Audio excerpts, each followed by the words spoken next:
Bonjour Hélène, toujours sur le même rocher, tu vois. Il y a un ensemble de rochers là, tu vois.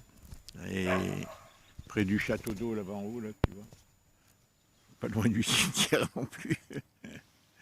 Et c'est paisible. J'ai toujours aimé visiter les cimetières. Je sais pas, c'est. Écoute, je sais pas comment tu vas, mais moi j'ai des brûlures dans la gorge, mais je pense pas que ça a un rapport avec tu sais, cette situation, tu sais, quand tu refoules, c'est. Refouler, c'est pas bien non plus, tu vois. Des fois, il faut sortir sa rage. Parfois, il faut sortir sa rage, sa colère. Tu veux que je te dise, je fais le bilan, Hélène. Je te dire que le confinement va peut-être tuer plus de gens que le virus. Peut-être pas tout de suite, mais les séquelles du confinement vont avoir des conséquences immenses, surtout sur les personnes fragiles, les personnes âgées, les personnes malades, les personnes qui vivent dans la solitude, tu vois. Alors, on s'occupe comme on peut, quoi.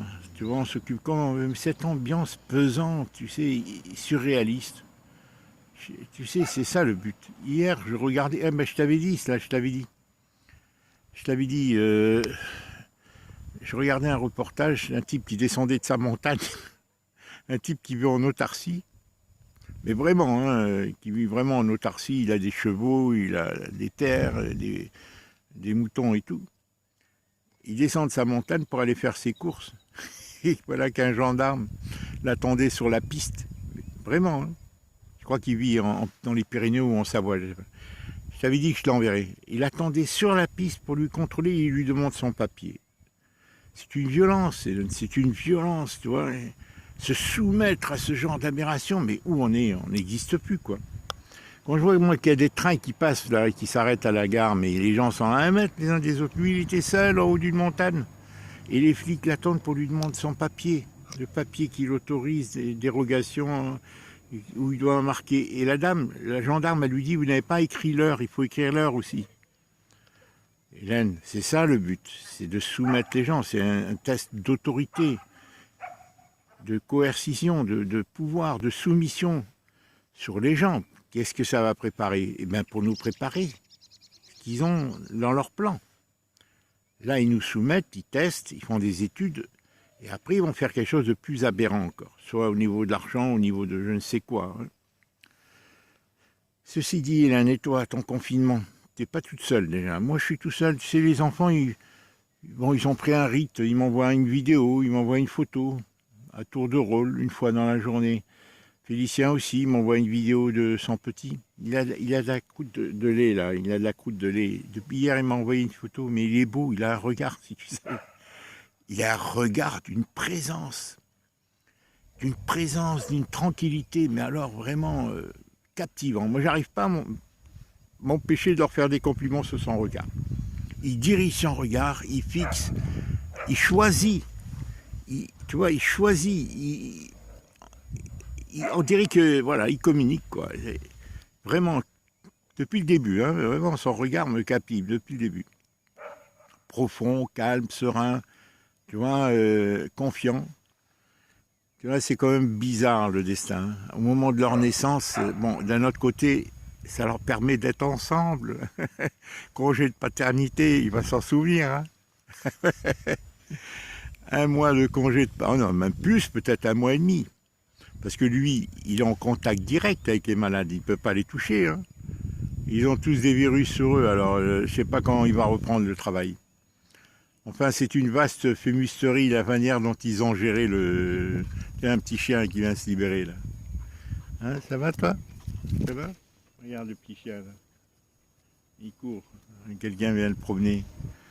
Écoute Hélène, comment tu vas toi? Bien? Ça va?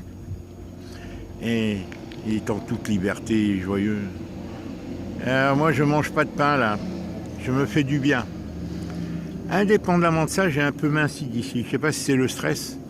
Non, c'est les brûlures ici, tu vois. Voilà. Mais ça, c'est l'angoisse. Hein. C'est pas. Je pense pas que ça soit. J'espère que c'est pas le virus. Écoute, t'as dû réfléchir toute la nuit à propos d'André. Hein, Hélène, t'as dû réfléchir toute la nuit à propos d'André. Que faire? Quelle solution trouver? Moi, je ne vois pas d'autre. C'est pénible pour toi, hein. Ta vie, elle n'est pas facile, toi non plus, avec ces problèmes. Entre moi, André, et tes propres problèmes, moi, je ne sais pas comment on va résoudre ce problème. La CNAV, Hélène, je leur envoie les lois. Les lois que j'ai lues, je vais leur envoyer, je leur dire, j'ai pas la... Je vous ai fait une lettre et je vais leur envoyer même au directeur, puisque dans une première étape, il faut l'envoyer. La lettre manuscrite que j'ai faite. Voilà, je lui dis, j'ai mis 1 mois pour vous l'écrire. Quelqu'un a estimé qu'elle était illisible et il a corrigé, il a rendu plus administrative, mais je vous envoie pour vous peser. Je n'ai pas d'autre argument que de vous envoyer les lois et dites-moi, je vous prie, hein, voilà. J'ai pas d'autre argument que, voilà, si je lis bien, si, hein, je suis confiné chez moi depuis 3 semaines, j'ai été voir 3 médecins, j'ai pas l'énergie, et il y a quelque chose, une similitude entre ceux que font les médecins qui ont refusé de me tester et de me soigner, et eux, qui transgressent aussi la loi, la réglementation, qui refusent de me donner ce qui me revient de droit, en principe, jusqu'à preuve du contraire. Ils font des manœuvres dilatoires, moi j'appelle ça, des manœuvres dilatoires. Une manœuvre dilatoire, c'est qu'ils gagnent du temps, voilà, te provoquent. C'est ça, c'est le privilège des rois, quoi, tu vois, ils s'en foutent, ils risquent rien. C'est pas des fonctionnaires, mais c'est pas tout le personnel, hein, c'est un seul au-dessus, au niveau de la direction, et c'est dans toutes les administrations comme ça. Il y a les exécutants et il y a le Manitou en bas, qui a l'autorité, qui est lui serviteur de... Voilà. Alors je ne sais pas comment on va solutionner ce problème d'André, je ne sais pas si tu as eu une réflexion, je ne sais pas. Est-ce que... Je ne sais pas, Hélène, je ne sais pas. Je ne sais pas, ça va être très compliqué. Voilà, ça va être trop compliqué. Il faut qu'on traverse cette épreuve. Quant à mon problème, ben, je vais leur envoyer demain le dossier, puisque j'ai jusqu'au 26 pour faire l'appel. Et je vais leur envoyer ma lettre, et avec le décret en question, hein, qui permet la révision de ma retraite, quoi, tu vois. Et on va voir comment ils vont me répondre. Et surtout, ce qui me surprend, c'est que j'aurais seulement envoyé des lettres recommandées. Ils me disent, envoyez la première lettre en lettres simples. Et si vous n'êtes pas d'accord, on repassera en commission. Alors là, je dois l'envoyer au directeur. Et si je ne suis pas d'accord, en commission, ils font ce qu'ils veulent, hein, c'est le pot de fer contre le pot de terre. Hein. J'ai vécu ça, Hélène, depuis que je fais ce métier. Que des abus. Voilà. La force des tyrans, c'est qu'ils abusent et tu dois leur sourire et tu dois te taire et t'écraser. La soumission absolue, tu vois. Voilà. Leur pouvoir, c'est ça, c'est te soumettre à leur pouvoir. Pouvoir de l'argent, pouvoir de tout. Voilà. Et là, peut-être les choses vont changer, mais pas tout de suite. Les gens vont se réveiller, parce que sinon, c'est la fin de... Hein, c'est la fin de l'être humain. Si on le robotise, si on... Voilà, s'il ne peut plus s'exprimer. Voilà, il fait nuit.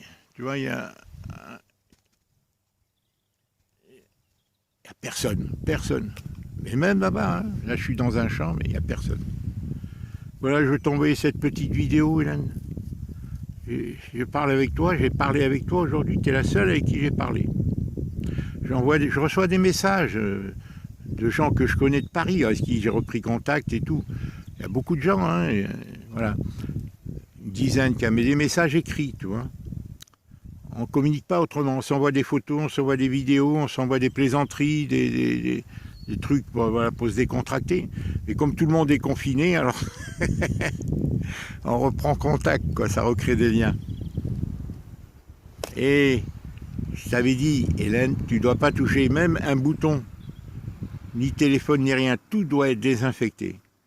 Rien qui vienne de l'extérieur, parce que si quelqu'un a le virus sur ses doigts, il va le poser sur un objet, sur un sac ou autre, et toi, si tu le prends, et après tu mets la main au visage, alors si tu touches quoi que ce soit, il ne faut pas mettre ta main au visage, il faut aller te laver les mains pendant 2-3 minutes, avec beaucoup de savon, tu les passes partout, sur toutes tes mains, mais ne rien toucher, tu touches l'objet, et tu t'approches pas de la personne, et tu te laves les mains, jusqu'au haut à mi-bras, hein. Et voilà. Et ces objets ne doivent pas toucher ni tes vêtements ni rien. Si tu rentres des commissions de l'extérieur ou autre. Je t'embrasse, Hélène. Je vais t'envoyer cette vidéo. Voilà, j'avais envie de te parler, de dire quelque chose. Heureusement que j'ai ce contact avec toi. Hein. Je comprends pas pourquoi mes enfants... Clarisse, des fois, bon, je dois leur peser, c'est certain. Je dois leur peser parce que moi, je vis pas l'événement comme eux. Eux, ils ont envie d'être optimistes, ils risquent rien. Dans leur tête, ils n'ont pas mes souffrances. Si tu veux, bon. Et moi, je suis un rabat-joie pour eux. Hein. Mais c'est quand même dommage qu'il n'y ait pas un contact, si tu veux, direct, comme on faisait avant, hein, se téléphoner, quoi. C'est quand même dommage. Je sais pas. C'est mon statut, quoi. Ils m'envoient des vidéos, ils m'envoient des photos. Moi, par contre, je leur réponds la majorité des fois, comme je le fais avec toi, un message audio, tu vois. Voilà, ils m'envoient des photos de leurs enfants et tout. Rien n'est facile. Je vais t'envoyer d'ailleurs une vidéo qu'elle m'a envoyée ce matin, Clarisse, de ses enfants. C'est ce matin qu'elle me l'a envoyée ou hier, avec les poules. Donc, ses enfants un peu contrariés parce qu'ils s'étaient un peu chamaillés. Voilà, ils s'étaient chamaillés et alors ils faisaient un peu la tête. Parce qu'elle leur a crié dessus. Je t'embrasse, Hélène. Je vais te l'envoyer parce que je suis près du château d'eau. Regarde. J'ai fait la vidéo parce que je prends pas beaucoup de temps, tu vois, à télécharger, peut-être 5-10 minutes, quoi. Bon, ben voilà, j'attends la suite pour André. Je sais pas comment ça va se décider. Je sais pas comment ça va se décider. Bonne journée. Je sais même pas comment tu t'occupes. Comment tu t'occupes. Allez, je t'embrasse. Je sais pas combien ils vont durer le confinement. Hein. Mais indépendamment du confinement, moi, je vis la solitude, Hélène. C'est ça que mes enfants ne comprennent pas. Je suis seul, je suis pas comme Colette. Colette, elle les voit, il lui téléphone certainement. Hein. Elle va à l'église et tout. Moi, je suis réellement seul. J'ai un problème de solitude qui est immense. Bon, parler à Paris, il y a des gens qui me téléphonent, mais c'est pas ça la remplit la solitude, c'est physique même. C'est-à-dire voir la personne, parler avec elle, sympathiser, pas avoir un appel téléphonique non plus. C'est enfermé, arriver en fin de vie comme ça, c'est douloureux, quoi. Voilà, je m'y attendais pas, quoi. Elle, Colette, elle est chez Bibo, chez Adélie, elle voit les enfants tous les jours, elle se sent pas seule. Et comme ils ont besoin d'elle, ils la demandent, ils la demandent. Et elle, bon, elle n'a pas à quémander, alors que moi, j'ai le sentiment de quémander. J'ai le sentiment, même si où je me tais, où je quémande. Si je me tais, eux, ils pensent que je suis très heureux. Et ce qui je quémande, eh ben, voilà, je les agace, quoi. Tu sais, on se tourne en rond, quoi. Enfin, déjà que mes filles soient gentilles, que Félicien est gentil, bon, il y a gentil, ils sont gentils, mais bon, ils n'ont pas envie de porter mes tourments, quoi. Moi, je ne m'attendais pas à ce que les choses se terminent comme ça. Jamais, jamais. C'est pas bien pour personne, d'ailleurs, ni pour mes filles, ni pour mes gendres, ni pour mes petits-enfants, nos petits-enfants, ni même pour Colette, même si elle ne l'exprime pas. Je pense que c'est une vie triste, comme ça, s'enfermer. On aurait pu communiquer la joie au lieu d'avoir entravé tu vois, cet enthousiasme, tu vois, qu'on aurait dû avoir chaque fois et recevoir nos enfants, nos petits-enfants chez nous. Hein. Mais non, déjà on a vécu, enfin, tu vois, c'est des choses que je ne dis plus, mais que je ressens ici dans ma poitrine, tu vois, ça me brûle. Je refoule, le refoulement, c'est pas une solution, Hélène. Un jour, il faudra que j'éclate ma colère et que je leur dise. Hein. Je leur dise ras-le-bol de qu'est-ce que c'est. Alors, parce que c'est injuste. Colette, elle vit pleinement. Elle ne vit pas ce que je vis. Hein. Elle ne vit pas ce que je vis. Moi, c'est une immense déception parce que c'est moi qui suis famille. Hein. C'est moi qui ai créé la famille. C'est moi qui ai créé ce lien, Hélène. Je le suis, je l'ai été dans ma fratrie, dans ma propre fratrie. Hein. J'ai voulu, hein, mais je voulais aussi le créer avec mes enfants. C'est pour ça que Colette, si elle était comme ça, elle ne l'aurait pas fait. Parce que enfin, on verra. Je t'embrasse, ma grande sœur. Il est 14 minutes, ça va mettre un quart d'heure, une demi-heure à télécharger.